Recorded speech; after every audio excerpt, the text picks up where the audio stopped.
Hi everyone, Ken Woods coming to you here in my capacity as artistic director and conductor of the English Symphony Orchestra. We have the most amazing concert coming up next week on the 2nd of December in Cheltenham Town Hall. We will be literally playing two of the very, very greatest pieces of music ever written. Strauss's Four Last Songs with the wonderful soprano April Fredrick and Mahler's Ninth Symphony. The current year is a special one for me. Mahler is always a big part of my life because I run a festival in America dedicated to his music. And this year, for the first time, I'm doing Mahler's Ninth Symphony twice in a season with two different orchestras, with the Colorado Mahler Fest Orchestra in May and next week here with the ESO. The exciting thing about this is that I'm actually doing two different versions of the piece. And the version you're going to be hearing next week in Cheltenham is really extraordinary.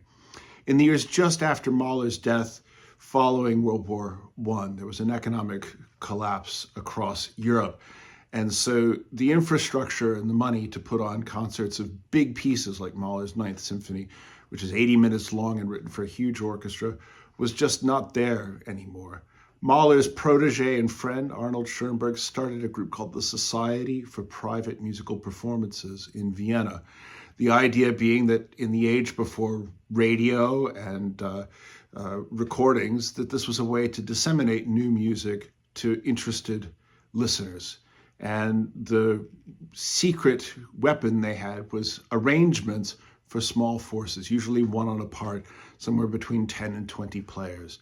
And that became a tradition which carries forward to this day. The arrangement of the Mahler that we're doing is by a modern day conductor named Klaus Simon, who's done arrangements of a lot of Mahler's music and has done a fantastic job here.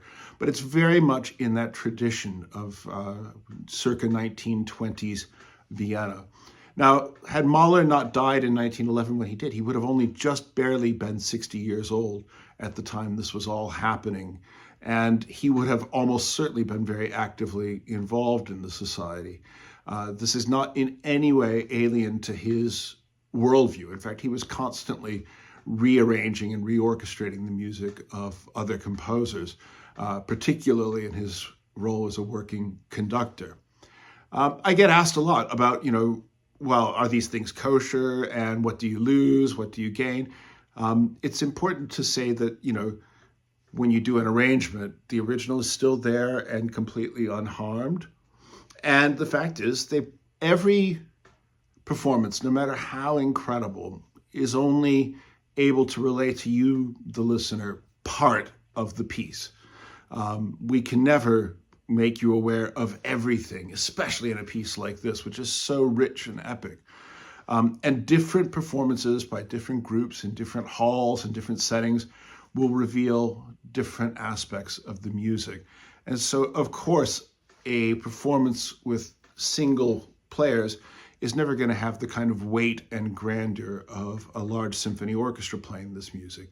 But what it will have is a degree of intensity and transparency and expressivity that's really quite extraordinary.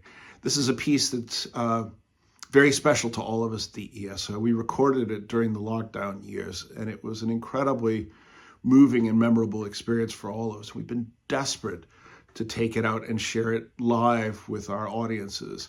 And part of the reason for that is that when you do a piece like this with single players who are of the absolute highest caliber of individual artistry you can imagine, what comes through is a sense of the contributions of the individual players as really bringing something totally unique. The sense of dialogue between the different parts is informed not just by the composer's notes on the page, but by the actual personalities and musical characters of the musicians in the orchestra.